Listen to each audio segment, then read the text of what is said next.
Mara's face was burned when she was 7 years old. It was a rainy day.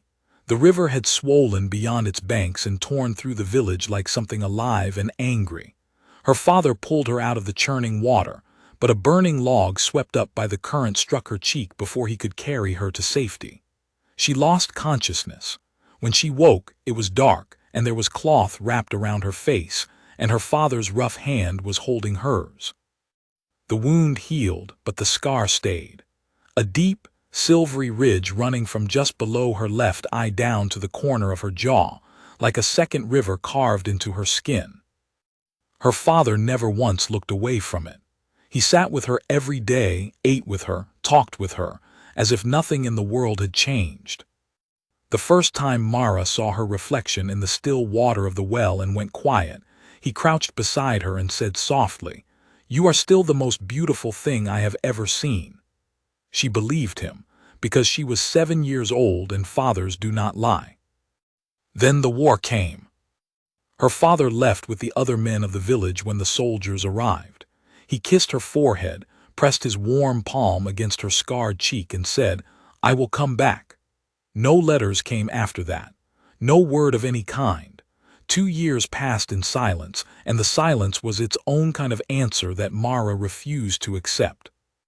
When she was 17, her mother's family decided she needed to be properly placed. That was the word they used, placed, as though she were an object to be arranged on a shelf. She was sent to live with her Aunt Surrey in the Valley City, a woman with a large clean house and 3 daughters of marriageable age. Nobody said out loud what the arrangement was, but everyone understood it. Mara would help with the household, and in return she would have a roof and perhaps, if fortune was kind, a future. The first month passed quietly enough. Then her aunt asked her to sit further back at dinner when important guests were present. Then she suggested that Mara wear her hair differently, to draw attention away from, and here she gestured vaguely at the side of Mara's face. Then came the evening when one of her daughter's suitors looked across the room and asked who the scarred girl was, and her aunt smiled smoothly and said without hesitation, "Nobody important. A distant relation." Mara left before dawn the next morning. She packed 2 dresses and her mother's small brass mirror and wrote one letter to the Army Post Office address that had been folded and unfolded so many times the paper had gone soft as cloth. She wrote, "Father, they are sending me back. I think it is because of my face. I am not angry. I just do not know where to go." She was not sure why she sent it. She sent it anyway, and then she started walking north, toward the river, toward the village that was probably gone, toward the only direction that still felt like something. She walked for 3 days.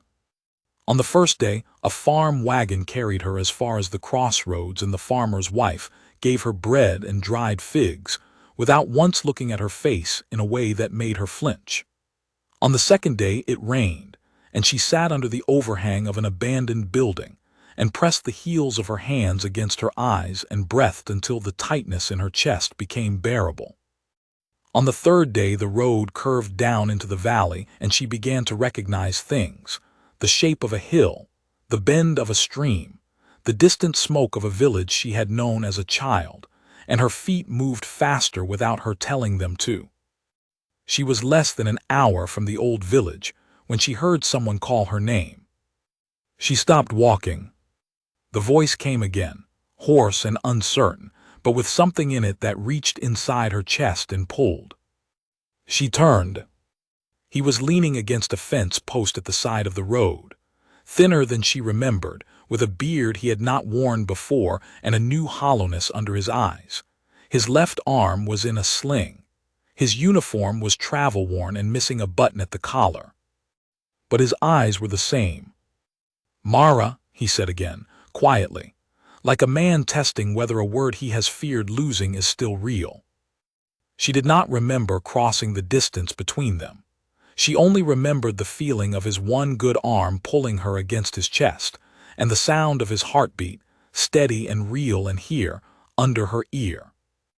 They stood like that for a long time in the middle of the road. He had received her letter. It had been waiting at a transit camp with a pile of old mail, and he had read it standing up in the dust still wearing his boots, and he had requested leave before he finished reading it the second time. He had been walking toward her for 11 days. As the sun began to fall, they walked together along the road, and Mara told him everything.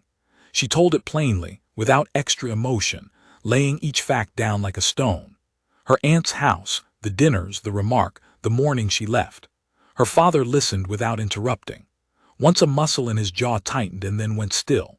His eyes stayed forward on the road, but his face held something old and quiet that she recognized as the feeling that comes before a person says something true.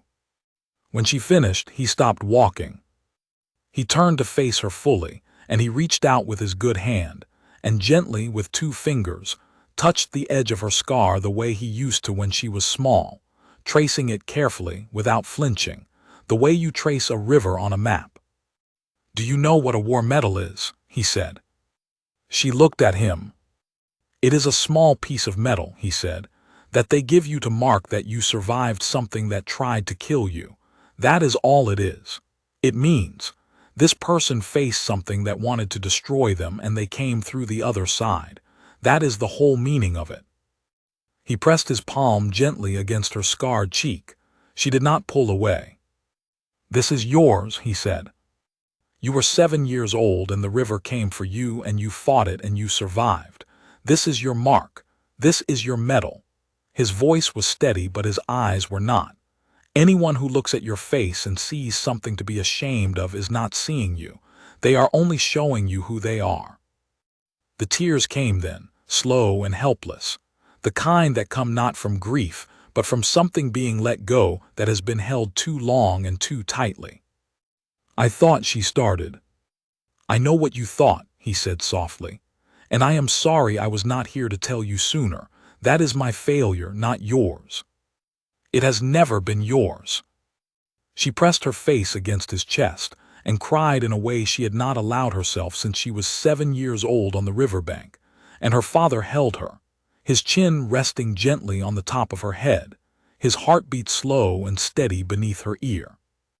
The river moved on in the distance, silver and indifferent in the fading light. But the girl standing on its bank was not the same girl the river had tried to take. She was something the river had not counted on. She was still here, and her father had called her scar a war medal. That was enough. That was more than enough. That was everything.